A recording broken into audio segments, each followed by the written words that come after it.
The Lord be with you. And with your spirit. A reading from the Holy Gospel according to Luke. Glory to you, O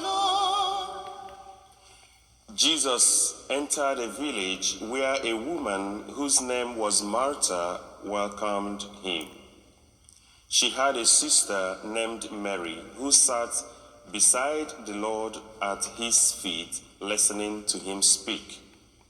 Martha, burdened with much serving, came to him and said, "Lord, do you not care that my sister has left me by myself to do the serving? Tell her to help me." The Lord said to her in reply, "Martha, Martha, you are anxious and worried about many things. There is need of only one thing. Mary has chosen the better part, and it will not be taken from her." The Gospel of the Lord. Praise to you, Lord Jesus Christ.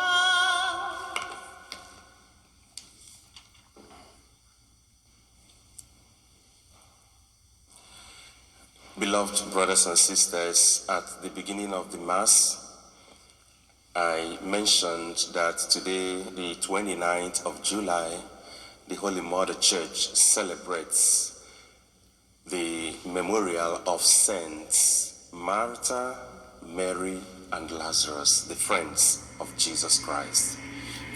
Ordinarily, before now, today is restricted only to the memorial of Martha, Saint Martha, because of some confusions surrounding the Mary that was mentioned in this episode we read today. Because many people were juxtaposing or likening this Mary to be the Mary the sinner or Mary Magdalene. But that has been resolved, that this is a different Mary who is a friend of Jesus. And because of that, on the 26th of January this year, the Holy Father, Pope Francis, at Vatican, during the feast of Saints Timothy and Titus, proposed a decree that instead of celebrating only the feast of the memorial of Saint Martha, that today be a memorial of the three saints, the friends of Jesus, in order to emphasize friendship.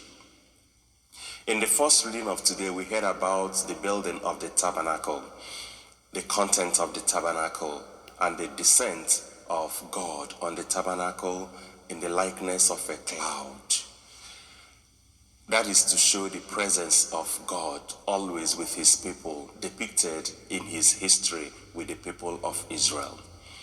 And Jesus Christ, before he left this world, gave us also a tabernacle in order to place his presence himself by instituting the Holy Eucharist. And today in the churches, we have the tabernacle, and then we have the body of Jesus Christ inside the tabernacle, letting us know of the presence of Jesus, always signified by the sanctuary light whenever you enter into any church.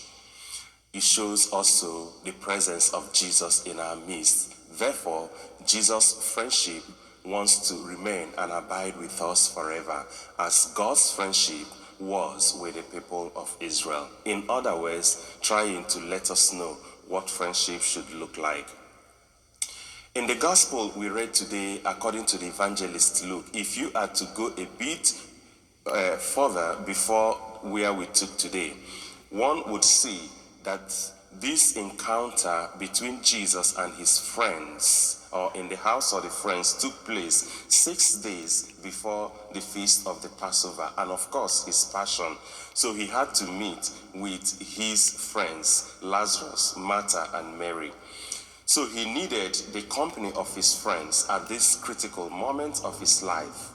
He needed the loving presence of his friends at the moment that he was to be occupied with the thoughts of the impending and excruciating suffering that is his death and burial. So fortunately, he was not disappointed. Lazarus gave him his time by being at the table with him, giving him the required company needed at that time. And Mary gave him her treasure, shown in the costly ointment with which she anointed the feet of Jesus and wiping them with her hair, if we are to read in John chapter 11, verse 20 to 32. And most probably, of course, like we heard today, Martha was rendering services in her usual way. So these people gave Jesus the 3 T's of evangelization. They gave Jesus their time, they gave Jesus their treasure, and they gave Jesus their talent. Of course, Mary, in the gospel of today, had to sit at the feet of Jesus, listening to the words of Jesus. So we could say that these people we are showing this extravagant love on Jesus, first because Jesus was their friend. On our journey through life, we meet not only people who make our journey more difficult, but also those that support us. Most of these we could call our friends. We need friends in life because we are not islands. Of course, Pythagoras said, friendship is one soul in 2 bodies.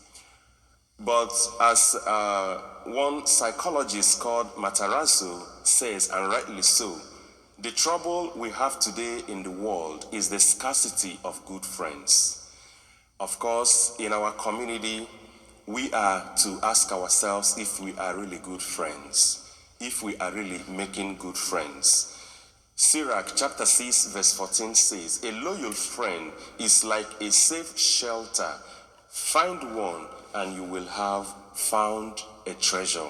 So friendship brings also security with it. Imagine what Martha did when he heard that Jesus was on his way coming at the death of his brother Lazarus. He ran to him. He felt secured. And he said to Jesus, if you were here, my brother would not have died. What a security.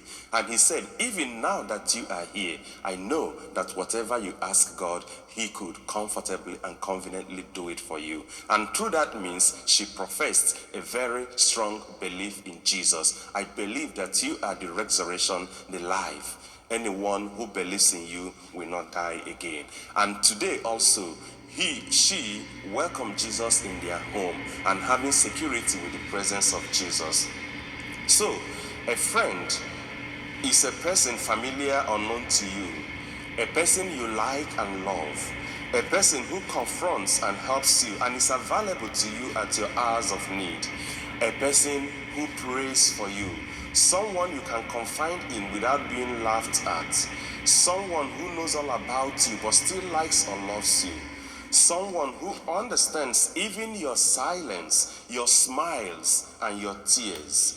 One who will recognize you when necessity compels you to wear even shabby clothes. Someone who will take your hand when you are sliding downhill instead of giving you a push to hasten your descent.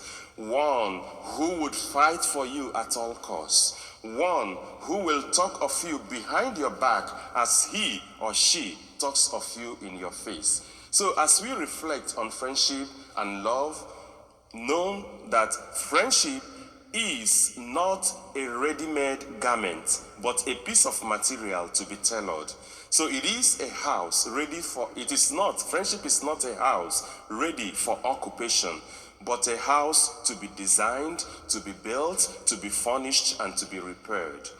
So there could be love and admirations at first sight, but friendship is worked out and sustained. Friendship needs to be nourished. In other words, there are 3 things that destroy friendship.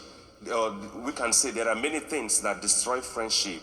These include, among many things, pride, deceit, rigidity, unforgiving spirit, envy, jealousy, and things of the like. So the actions of Lazarus, Martha, and above all, that of Mary may be that of gratitude. So Jesus came to their aid when all hope was lost by raising Lazarus from the dead, and now they are returning the gratitude to God. We owe also gratitude to our friends who have done one thing or the other to us. And we, in turn, should also be good friends who will always be there for our friends in times of their needs and in times of their joy.